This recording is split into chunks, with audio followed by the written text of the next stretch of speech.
How to clean instant pot air fryer basket in lead. So the first step is turning off and cooling the air fryer. So before cleaning, unplug the appliance and let it cool completely. Once that's done, go ahead and remove the basket, that is this basket, and the crisper tray.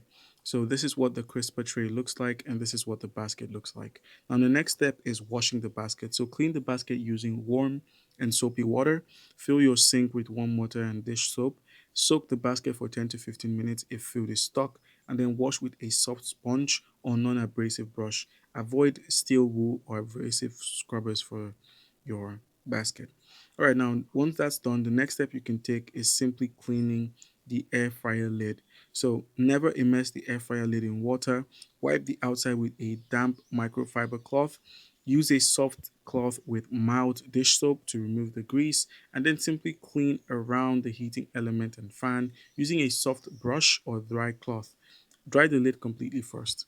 And now the next step is removing the grease and odors. So if the grease or cooking odors remain, just simply give the basket a deep cleaner. Put it into some soapy water. Use a paste of baking soda and water on the stubborn residue, and then rinse thoroughly and let it dry before reuse. All right, guys.